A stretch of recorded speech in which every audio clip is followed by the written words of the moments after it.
Hello, I'm happy to meet you. My name is A.B. Curtis. I'm the author of a book about 9/11 called The Little Chapel That Stood. I've been inundated by calls from teachers and principals of schools all over the country because Amazon has run out of books and Barnes & Noble has run out of books, and because of the hurricane on the East Coast and the freight being held up, everybody wants the book by Friday, and the only way to get it to you by Friday, this is Wednesday, is to do it electronically. So that is what I'm trying to do today. Now, why is 9/11 important? Why should we remember it? Because there are enemies to the freedom that we enjoy in this country, and we shouldn't forget that we have enemies, and 9/11 reminds us of that. 9/11 was the worst attack on the United States by Islamic terrorists. It wasn't the first attack, but it was certainly the worst. On the greatest city, the financial capital, and the cultural capital of the Western world, New York City. On that day, New York City was attacked and the Twin Towers fell. And that's the story of the little chapel that stood. And I would like to tell you a little of the history of the book and how it came to be. On that fateful day, I was watching in front of the television like everybody. I'm a writer. Everybody wanted to do something. As a writer, what could I do from far away in California? I sat down and I wrote a poem about what happened on that day, and I sent it to my children and grandchildren. I wanted to explain how I felt about it. And I thought that would be the end of it. My daughter said, "Mom, you've written other children's books. You must make a children's book from the poem." And I thought, how can I do that? It's so dire. How could you possibly write a children's book about 9/11? I talked to my husband about it. He said, "Well, you want to protect children from danger, from terrorism, but you do not want to protect children from courage and bravery." And so that is why I wrote the book. Because certainly the people in New York City, like the extraordinary American people they are, showed both courage and bravery on that day. When the towers fell, nobody ran out of the city. The government officials, the Mayor Giuliani, they didn't hide in bunkers. Everybody came out to help, to see what they could do to help their fellow, to help their neighbor, to help strangers, perfect strangers. People helped at the risk of their own lives. They helped people down the stairs of the towers to safety. Even little children came out waving flags to the firemen, saying thank you as they drove by. On that day, America was not a victim. America showed that it was a great nation because people came together to help each other. And that is the lesson and what we should remember, because the American people are extraordinary in the fact that they're self-reliant, they don't depend on other people, they're generous, they help each other, and that's what happened on that day. I would like to tell you a little bit about the book also before I start, and then I'll read the book to you so you'll have the entire text.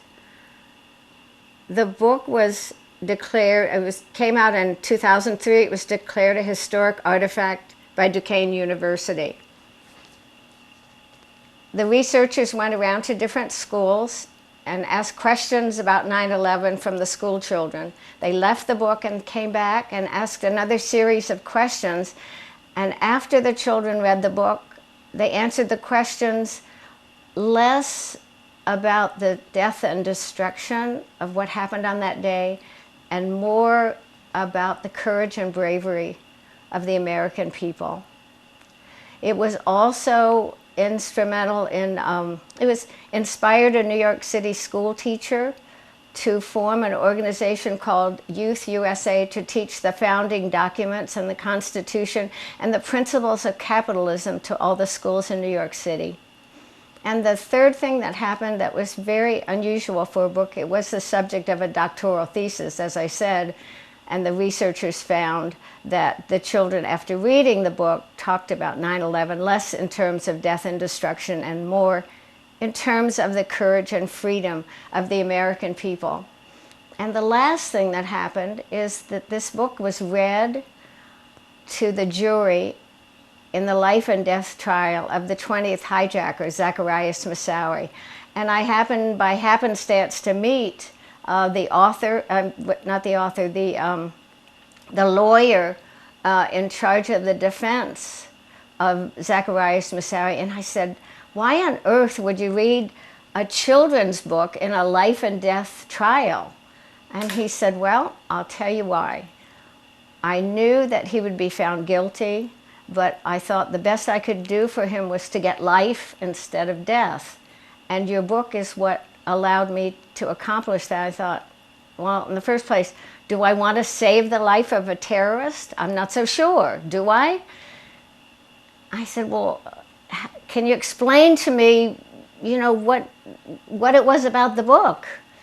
And the lawyer said to me, well, I'll tell you, everything was going against us because the whole atmosphere of the trial was America's the victim and we're out for revenge against the only one ever brought to trial about 9/11. And then I found your book at one of my friends is a school teacher, and I found your book in his classroom. And the book seemed to turn it around. In your book, America is not a victim. In your book, everybody comes together on that day. Everybody helps one another at the risk of their own lives even. People don't rush out of the city, they rush into the city to help. In your book, America is not a victim. America is a great nation, and as a great nation, it can afford to be merciful. And I thought, okay, Mr. Lawyer, you have convinced me. A great nation can afford to be merciful. But a great nation can never forget that it has enemies, and 9/11 helps us remember that. And now I'm going to read the book for you and show you the pictures of the book so that you'll have it in your classroom by Friday. The little chapel that stood. Around the chapel of old St. Paul blow the dancing leaves of the coming fall. In the morning breeze I leap and fly beneath the towers that scrape the sky. George Washington's family worshipped here. Alexander Hamilton's grave lies near. Since 1766 has stood this house of God and bricks, solid and steadfast as time whirled around it, unchanged since horse and carriage found it. A solace to presidents, help to the poor, no one was ever turned from its door. An immigrant's refuge, a sojourner's peace, where hope is born and sorrows cease. As centuries passed and the city grew dense, its buildings grew higher and wider, immense. And tallest and grandest, the city's great pride, the New York Twin Towers grew up by its side. The stress of power, the rush of people, found comfort and rest beneath its steeple. But doom, doom was coming all the time. Doom, doom, to a city fair and fine. Doom, doom was in the plains that climbed. Doom, doom, and then the sirens whined. Two planes, hijacked by a terrorist crew, struck the Twin Towers. No warning, no clue. Who thought it could happen or knew what to do? Firemen came and New York's men in blue. Through the flying glass and smoke and din, thousands rushed out as these brave men rushed in. On the stairwell to safety, there was no stranger, Each helped the other flee from the danger. And some who climbed down remembered clear-cut the faces of firemen climbing up. And then, oh, unthinkable thought, they fell. One tower, the other, they fell, fell, fell. They fell with a rush and they fell with a roar. The sky was blank where they'd been before, and more was lost than who can say. It was our hearts came down that day through the clouds of black. No one could see how far spread this calamity. The giants around it had come to a fall, but not the chapel of Old St. Paul. It was something of wonder, a symbol of grace. The steeple still there, not a brick out of place. Some say the giant sycamore wood had saved the little chapel that stood. The old chandeliers that they'd packed away through 2 world wars, they did not sway. Then the crystals reflected a busy scene. When the doors opened up to the rescue team, there were firemen's shoes on the old iron fence where they'd earlier hung them in haste, quick and tense, as they pulled on their boots and raced to the towers, climbing melting steel to flaming showers. Oh, what gallant men did we lose, who never came back to get their shoes. Ground Zero smoldered dark and grim. Our hearts stood still, then we pitched in. Helpers brought shovels and pails or pans. If they had nothing else, they dug with their hands to clear the mountain of crumpled steel from a nightmare that was all too real. New York is the greatest city in the world, said the mayor. It has the greatest people, and we will never let a bunch of terrorists make us fearful. Rescuers worked through the night and the day. In the chapel they'd pause, then go on their way. A hot cup of coffee, something to eat. Here the firemen, welders, policemen would meet. All would come to rest from their labor. Volunteer, doctor, brother, neighbor. Policemen and firemen led the way, but other heroes braved that day. Passengers flying on Flight 93 said goodbye, I love you, to their family, and fought the terrorists right to the ground. Was the White House where that plane was bound? We raised up the flag from the dust and the pain. Freedom that's lost must be won again. Each one of us is a link in that chain to do something grand or do something plain. First we take heart, then we take aim. Our littlest good deed is never in vain. Working together is how we got through it. Little by little, we learned how to do it.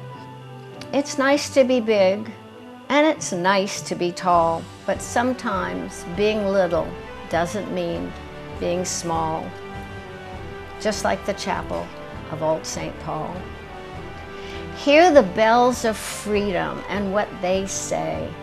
Terror may come, but it will not stay. It will shake our world, but we will not sway. It will block the path, but we'll find our way, free, beneath the stars that shine both night and day.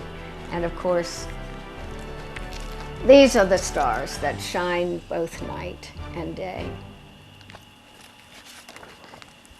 And something, I would like to say something about the little chapel. Very historic chapel. It was built in 1766, 10 years before we even became a nation. Not only Alexander Hamilton, but George Washington were members of that church. When that church was built, it was called the Church of England. George Washington, of course, was a member of the Church of England before we became a country. And that little chapel with a wooden steeple that they never thought would survive, when the blackness cleared, it was still there. Not a single pane of glass had been broken. And it was the only building considered safe within blocks, because all the other buildings had their foundations into the bedrock. But this little chapel, which is the oldest continually functioning building in the city of New York, actually it's not even connected to the earth, because underneath it is the subway interchange. It goes down about 20 feet to accommodate the graveyard. But other than that, it's not connected to the earth. So when the towers fell, the shock waves went through the bedrock. But the little chapel of St. Paul simply rode out the shock waves. Not a pane of glass was broken. It's the symbol, it remains the symbol that terror is temporary and does not stay. But the freedom and the courage of the American people is extraordinary and abiding.